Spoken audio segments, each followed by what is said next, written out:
Hola, ¿cómo están? Bienvenidos a un nuevo video. Les saluda Gisela Hoyos y en esta semana vamos a hablar acerca de una nueva obra literaria. En esta oportunidad vamos a hablar acerca del Ruido y la Furia de William Faulkner. En primer lugar, vamos a hablar acerca del autor, ¿no? William Faulkner fue un escritor estadounidense nacido en Mississippi en octubre de 1897. Estudió en la Universidad de Oxford en Mississippi. Este escritor marcó un hito, ¿no? ¿Por qué? Porque él impuso nuevas técnicas narrativas y tuvo tanta influencia que fue considerado al mismo nivel que Frank Kafka, James Joyce y otros escritores reconocidos de la época, ¿no? Bien, en cuanto a la obra está dividida en 5 capítulos. Está dividida en 5 capítulos. En el primer capítulo están divididos por fechas, ¿no? El primer capítulo es del 7 de abril de 1928 como un diálogo, y en el primer capítulo se hace como un monólogo interior, ¿no? Y bueno, vamos a ir hablando acerca de los personajes de cada uno de ellos. El segundo capítulo se titula 2 de junio de 1910, el tercer capítulo 6 de abril de 1928 y el cuarto el 8 de abril de 1928, y el apéndice. El apéndice nos introduce un poquito más y nos habla acerca de cada personaje dentro de la obra. Bien, la obra se sitúa en Mississippi, en un pueblo blanco, como lo denominan ellos, de Jefferson. El primer capítulo te habla, es un poco confuso cuando lo empiezas a leer, porque está como un monólogo interior y lo da el hermano menor, ¿no? Que tenía como que un retraso mental que se llama Benji, ¿no? Bien, él nació como Mauri, pero luego al darse cuenta que estaba un poquito brutito o que tenía una discapacidad, brutito lo llamaban ellos, pues, ¿no? Pero ahora podemos, analizando la obra, podemos deducir que quizás se trataba de algún tipo de autismo que él tenía, porque era muy hábil, se comunicaba perfectamente, y eso lo menciona en las, no, quizás no verbalmente, pero sí se daba a entender y escuchaba todo lo que le decían a su alrededor. Y, por ejemplo, cuando le pedía plata a Disley, que era la criada, entendía bien esas cosas. Entonces, por ese lado puede que ahora se deduzca como que como algún tipo de autismo, ¿no? Como lo mencionan en la obra. Él relata vivencias junto a sus hermanos. Bien, los hijos, la obra se trata de la familia Compson y la decadencia, ¿no? Cómo esta familia, un poco descendiente de grandes personalidades, porque ya en el apéndice te habla un poquito de cómo se originó la familia, llega a su decadencia. Y vamos a entender por qué llega a su decadencia. Es una obra muy interesante porque te analiza también el contexto social de la época, también, ¿cómo se puede decir? Los estereotipos que estaban marcados, las normas de conducta, el cómo se juzgaba inclusive, ¿no?, a las mujeres, y cómo fueron muy duros quizás en ese aspecto. El primer capítulo nos habla de las vivencias de Benjamin, el hermano menor, junto con los negros que habitaban en esa casa, en la casa de los Compson. Dentro de los negros tenemos a Disley, que era como que la matriarca de los negros, ¿no? La matriarca. TP, que era alguien que paraba siempre por la plaza, así que conducía el carro, y también negro. Fronnie, que era la hija de Disley, y Luster, que era un muchachito de 14 años, nieto de Disley, que se cuidaba muy bien y también podía cuidar a Ben muy bien. Entonces, en el primer capítulo te habla de las vivencias que tienen ven junto con los negros y junto con sus hermanos, ¿no? Que es Quentin, que es Cady, Candace, Jackson y los señores de la casa juntos con su abuela, ¿no? En un episodio donde la abuela fallece y tratan de ocultarle eso a los niños. En el segundo capítulo te habla de Quentin hijo de los Compson. A Quentin lo mandan a estudiar a Harvard y la familia Compson vende un prado y con el dinero de ese prado mandan a estudiar a Quentin a Harvard y pagan la boda de Candace. Y bueno, Quentin tenía ya ¿cómo se puede decir? Una obsesión con su hermana. No sé si sana o insana, pero en la obra te hace ver como que tenía cierto tipo de deseos por su hermana como una manera no natural. Y por lo tanto creo que por esa sensación que él tenía, es que él pensaba constantemente en la muerte, y es así como que 2 meses después de la boda de su hermana se llega a suicidar. Termina el año en Harvard, el año que está pagado, y se suicida. Termina quitándose la vida, ¿no?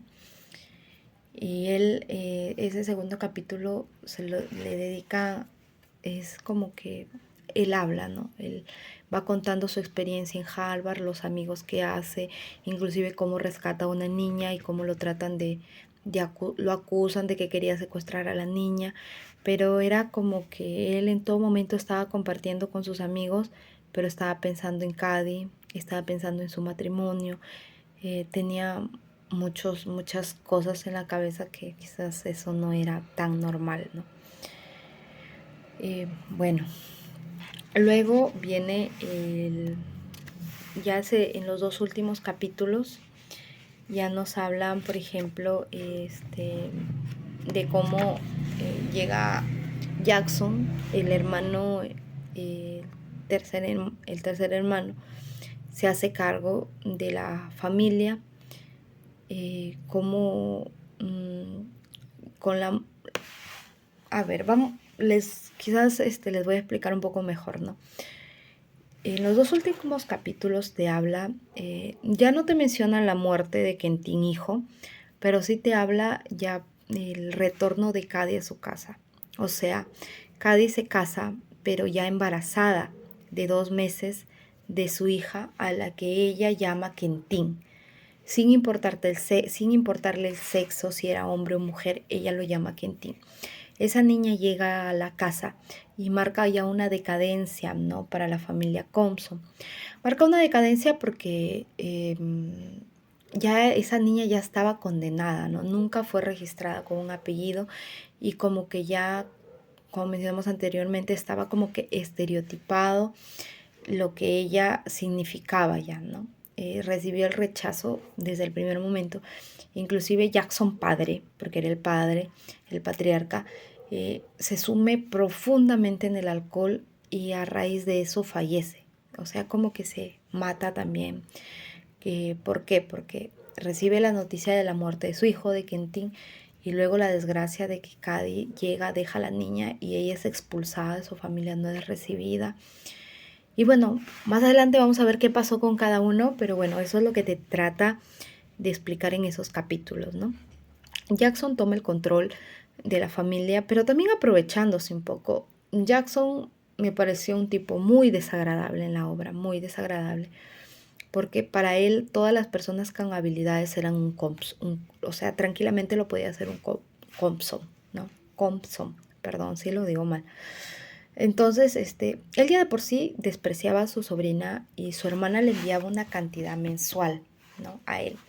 Y él le entregaba eso a su madre como que un cheque falso, porque en realidad él sí lo recibía y guardaba el dinero. Él le entregaba a su madre y su madre lo quemaba y como que se hacía la digna, que no quería recibir nada de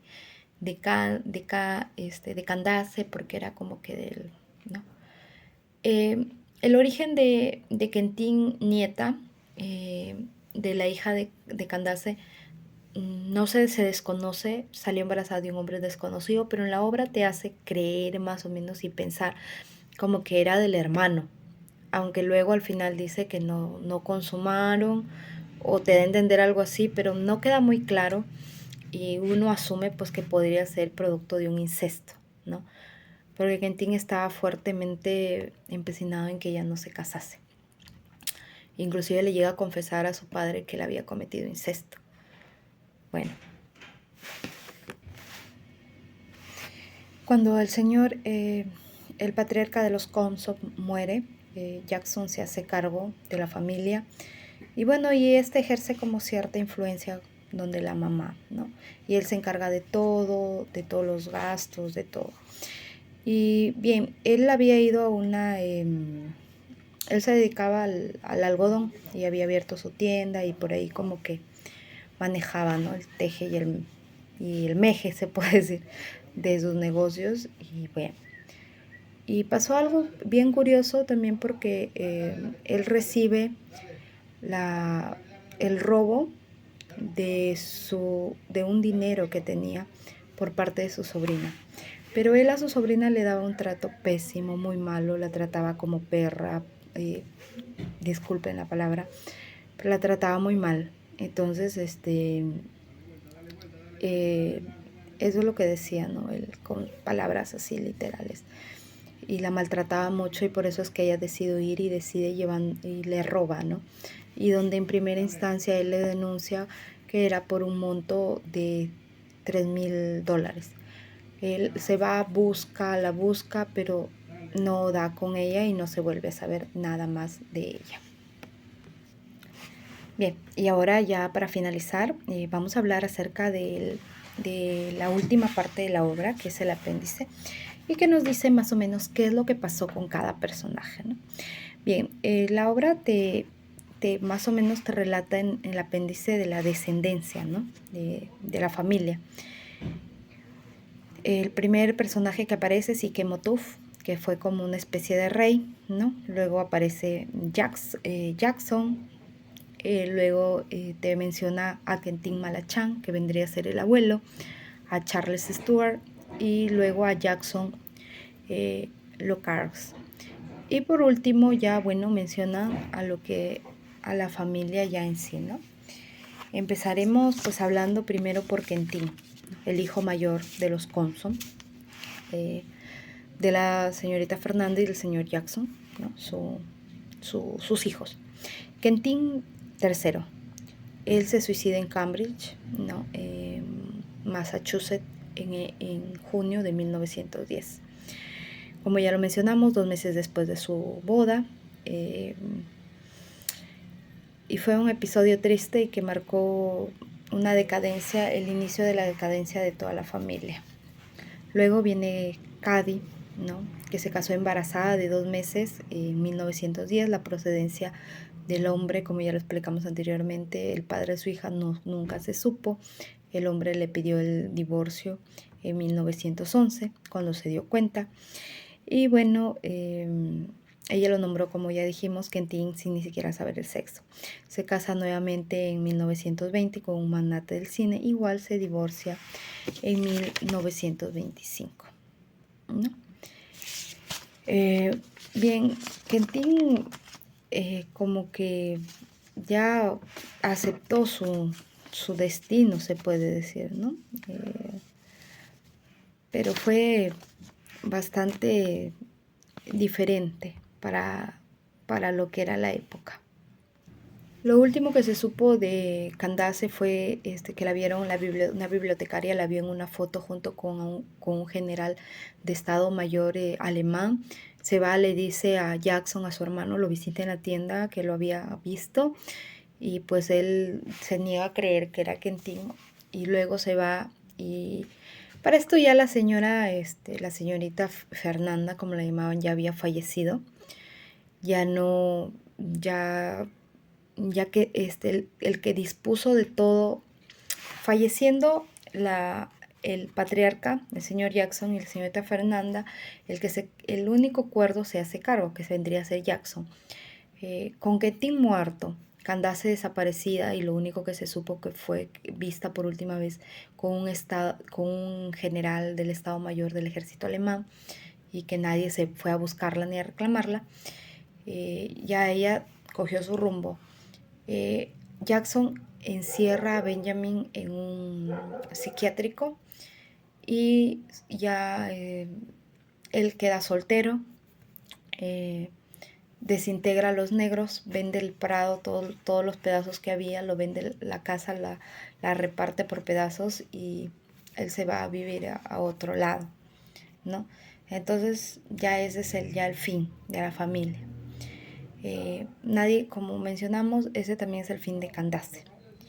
En cuanto a Jackson, cuarto, el único Conson cuerdo, como se le llama así, ¿no?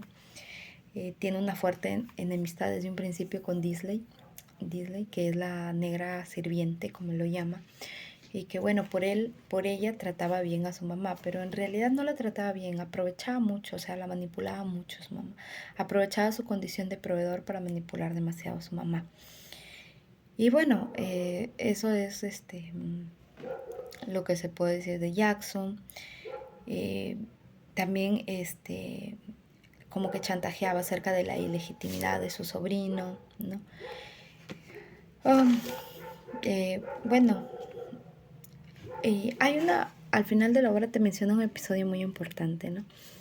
Que te menciona que el robo en realidad no fueron de $3,000, sino de 7,000, y que 4,000 en realidad le pertenecían a Quentin, a la hija de Candace, porque era lo que su madre le había enviado por muchos años, pero que Jackson lo había guardado celosamente, no en un banco, sino lo había guardado en un cajón con llave. Entonces a la chica la encierra, ella se sale por la ventana, va a la ventana de su tío, coge el atizador de la chimenea que tenía ahí su tío, abre el cajón y se roba todo el dinero. En parte, o sea, no podía denunciar eso porque le iban a preguntar por la procedencia del dinero y no podía él justificar. Y solamente dice que es 3,000 dólares, ¿no? Y hay una frase chistosa que al final menciona en la obra y que dice, ¿no? Él dice: en 1865, Abel Lincoln liberó a los negros de los Compson. En 1933, Jackson Compson liberó a los Compson de los negros. Tenía una fijación fuerte con los negros. Para él eran totalmente inútiles y brutos. Bien, por último vamos a mencionar a Benjamin, que Benjamin es nacido, como ya mencionamos, como Maury, fue rebautizado como Benjamin. Él solamente amaba 3 cosas: amaba a Candace, su hermana, con toda su alma, amaba el prado y amaba el fuego. Fue castrado en 1913 por su hermano Jackson, y ahí vemos lo cual nefasto podía ser Jackson, que a mí me desagrada mucho. Quizás para la época era muy valiente, ¿no? Pero ahora era un poco inhumano. Y fue internado en un manicomio en 1933, y ese es el fin también de Benjamin. No se supo más.